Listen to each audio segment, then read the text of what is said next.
Welcome gas, हमारे YouTube channel ज्ञान study lover में फिर से आप लोगों का एक बार धमाकेदार स्वागत है। पिछले वीडियो में हम लोग ने ऋग्वेद को पढ़ा था। बारी बारी से हम लोग चारों वेद पढ़ेंगे, ऋग्वेद, सामवेद, यजुर्वेद और अथर्ववेद।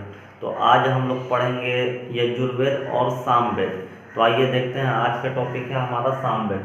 तो सामवेद बताया जाता है कि सामवेद गाए जाने वाले श्लोकों का संग्रह है। सामवेद क्या है? तो गाई जाने वाले श्लोकों का संकलन या संग्रह है, जिसे हम लोग सामवेद कहते हैं।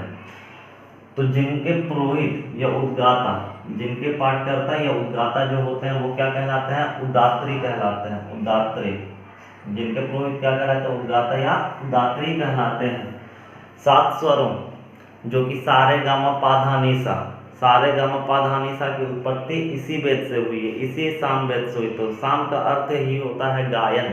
साम का अर्थ क्या होता है? गायन होता है, जिसकी उत्पत्ति सामवेद से हुई है, जो कि है सारे गामा पा धा नी सा। सारे गामा पा धा नी सा कहाँ से उत्पत्ति हुई है इसकी? तो ये हुई है सामवेद से।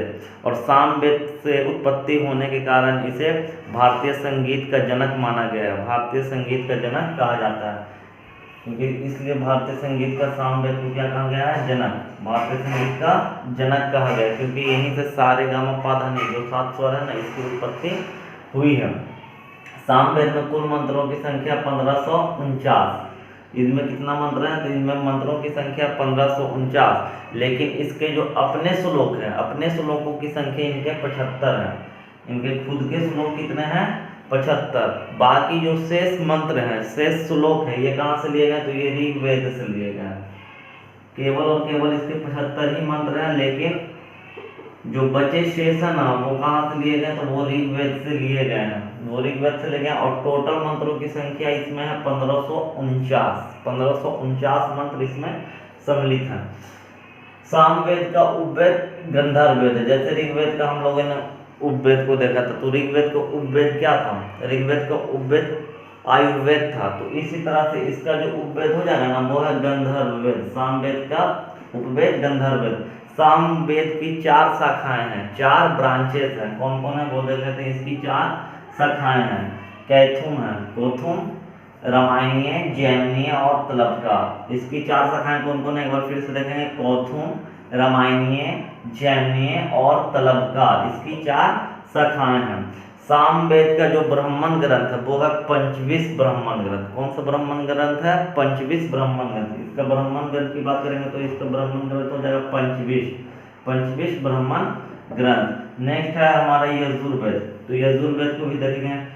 तो यजुर्वेद जो है ना, कर्मकांड, धार्मिक अनुष्ठान, ये सब की जो संबंध है ना, वो आपका यजुर्वेद से ही मिलेगा।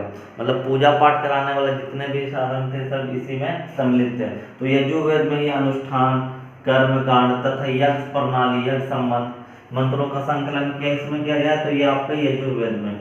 यजुर्वेद एक ऐसा वेद है जिसे 2 खंडों में बांटा गया, क्योंकि ये एक गद्य के रूप में और दूसरा पद के रूप में, ठीक है ना। गद्यांश और पदांश में लिखा जाने वाला वेद कौन सा है आपका? तो वो है यजुर्वेद। यजुर्वेद गद्य और पद दोनों रूप में लिखा गया है। ये जो है ना, दोनों रूप में लिखा गया, मतलब कहानी के रूप में भी और कविता के रूप में भी। इसके 2 उपभाग है। कितने उपभाग हैं? इसके 2 उपभाग है। कृष्ण यजुर्वेद। कौन सा यजुर्वेद? कृष्ण यजुर्वेद, जो कि आपका गद्यांश में लिखा गया, गद्य में लिखा गया।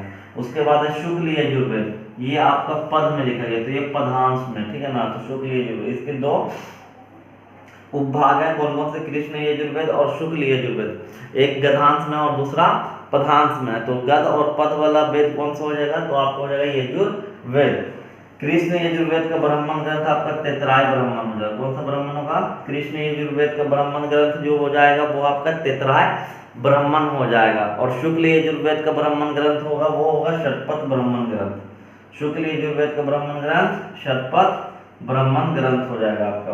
कृषि एवं सिंचाई का उल्लेख सर्वप्रथम किस ब्राह्मण ग्रंथ से मिलता है? तो शतपथ ब्राह्मण से। शतपथ ब्राह्मण में ही सर्वप्रथम कृषि और सिंचाई के बारे में विवरण मिलता है। उसके बाद यजुर्वेद को पुरोहित, यजुर्वेद के जो पुरोहित होते हैं या पाठकर्ता जिसको बोलते हैं, तो उसे क्या कहा जाता है? तो अर्धवायु कहा जाता है। ये क्वेश्चन पूछा गया एग्जाम में, यजुर्वेद के जो पुरोहित होते हैं उसे क्या कहा जाता है? तो उसे अर्धवायु कहा जाता है। तो अगला वीडियो में हमारा आएगा अथर्ववेद, जो कि हम लोगों ने 3 वेदों को बारी बारी से पढ़ा, ऋग्वेद, सामवेद, यजुर्वेद। नेक्स्ट जो आएगा अथर्ववेद आएगा, जो कि सबसे बड़ा वेद होने वाला है। और हमारे वीडियो पे आप लोग बने रहें और इससे लाभ उठाते रहें। तब तक के लिए धन्यवाद। जय हिंद, जय भारत।